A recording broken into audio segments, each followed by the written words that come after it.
कक्षा 7 के प्यारे बच्चों, आपका लेसन 2 चल रहा था।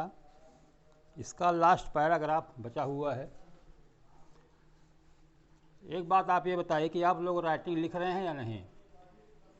ईमानदारी से अगर आप राइटिंग नहीं लिख रहे हैं तो आज से लिखना शुरू कर दीजिए। 4 रूल की कॉपी लीजिए और प्रतिदिन उसमें छुट्टी, बरसात, जाड़ा, गर्मी से मतलब नहीं है, प्रतिदिन एक पेज राइटिंग लिखने के बाद ही कोई काम आप शुरू करें। मीनिंग जो लिखाई गई 1 पार्ट 2 पार्ट उसको आप याद करेंगे, जो पढ़ाया जा रहा है उसका रिवीजन करेंगे। अगर अब भी आप पढ़ने में लापरवाही करेंगे तो समझिए समय बहुत कम है, बहुत कम समय है। अब आपको बिल्कुल जुट जाना चाहिए। तो लेसन 2 है मिस्टर जॉन। मिस्टर जॉन का अंतिम पैराग्राफ बचा हुआ है, उसको पहले हम रीडिंग करवा देते हैं, उसके बाद अर्थ बताएंगे। बुक आप लोग खरीद लीजिए, बिना बुक के इंग्लिश नहीं पढ़ पाएंगे।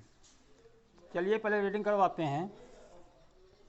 On their way to the minister, both mister John and Mrs. John were uneasy because of their pretense.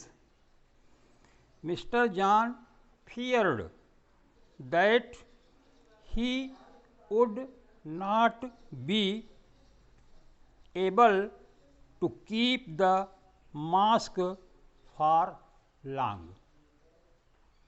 His wife would soon know him to be a rogue, a liar, and a knave.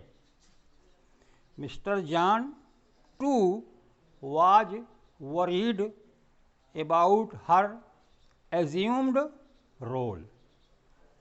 She asked whether she would have to go to the sea. He replied that it would not necessary, as he had given up going to the sea. He told her that he had taken to needlework. He added that he would not like to go hunting every day. She replied that she loved housework. She had always been a housemaid. He said that he was a tailor. Both appeared to each other in their true colors. They felt relieved at the shedding of pretense and happy at finding the kind of spouse they had. चलिए इसका अर्थ बता देते हैं। ध्यान से अर्थ समझिए और उसका रिवीजन भी किया कीजिए। On their way to the minister, यानी वी मिनिस्टर के जाते हुए रास्ते पर। On their way to the minister जाने का जो रास्ता था उस पर both mister John and Mrs John, दोनों, कौन दोनों? श्रीमान जॉन और श्रीमती जॉन, वेयर अनईजी, असहज थे, बिकॉज ऑफ दियर प्रिटेंस, अपने छद्मवेश के कारण। छद्मवेश क्या है? जो मुखौटा लगा लेते हैं, किसी के चेहरे का मुखौटा लगा लेंगे तो आप वही बन जाते हैं। जैसे शेर का लगा लिए, चीता का लगा लिए, किसी दूसरे व्यक्ति का मुखौटा लगा लेंगे तो आप पहचान में नहीं आएंगे। इसको कहते हैं छद्मवेश।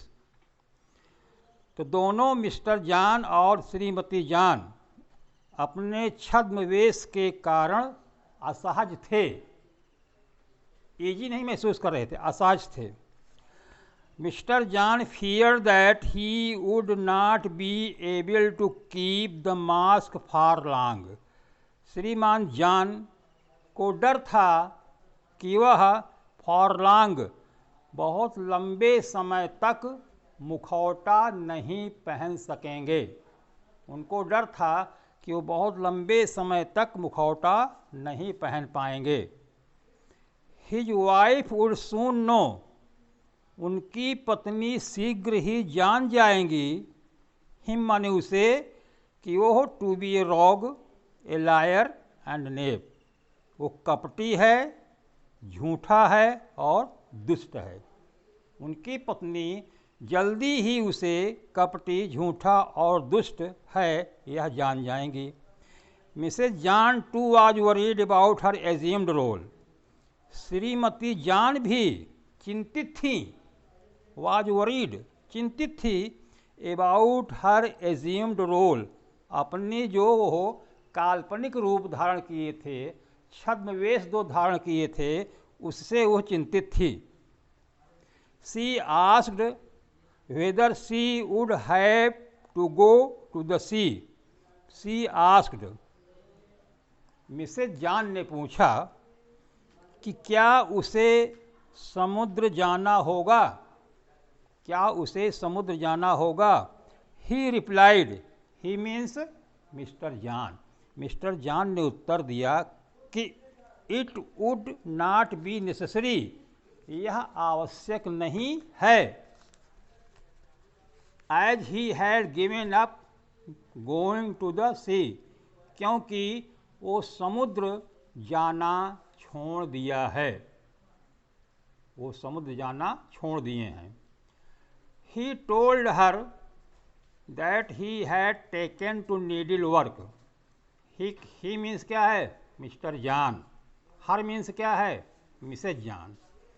श्रीमान जॉन ने श्रीमती जॉन को बताया कि he had taken needle work, उसने सुई का कार्य ले लिया है। सुई का कार्य माने दर्जी, दर्जी का कार्य ले लिया है।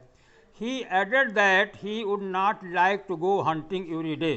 उसने और भी बताया कि वह प्रतिदिन do not like to hunting, शिकार करना नहीं चाहता है। She replied that she loved housework. She means Shrimati John. Shrimati John ने उत्तर दिया कि वह घरेलू कार्य पसंद करती हैं। She had always been a housemaid. वह हमेशा से ही घर का कार्य करने में लगी थी, हमेशा से ही वो घरेलू कार्य करती थी। He said that he was a tailor. Mister John ने बताया कि वह दर्जी थे। टेलर मीन्स दर्जी। Both appear to each other in their true color. Both माने श्रीमान जॉन और श्रीमती जॉन, दोनों टू ईच अदर एक दूसरे के सामने, इन दियर ट्रू कलर अपने सही रूप में, अपीयर्ड माने प्रकट हुए, दोनों एक दूसरे के सामने सही रूप में प्रकट हुए। They felt relieved at the shedding of pretence, वे अपने छद्मवेश को छोड़ करके बहुत सुकून महसूस कर रहे थे। फेल्ट माने महसूस करना। And happy at finding the kind of spouse they had, और अपनी इच्छानुसार, स्पाउस माने जीवन साथी, अपनी इच्छानुसार जीवन साथी पा करके वे बहुत प्रसन्न थे। प्यारे बच्चों, इस प्रकार आपका लेसन 2 समाप्त हो गया। इसकी मीनिंग आपको याद करना है और इसकी एक्सरसाइज हम कल आपको भेज देंगे और इसका अर्थ भी रिवीजन करना है। साथ साथ आपको 4 रूल की कॉपी में प्रतिदिन 1 पेज नकल लिखना है। धन्यवाद।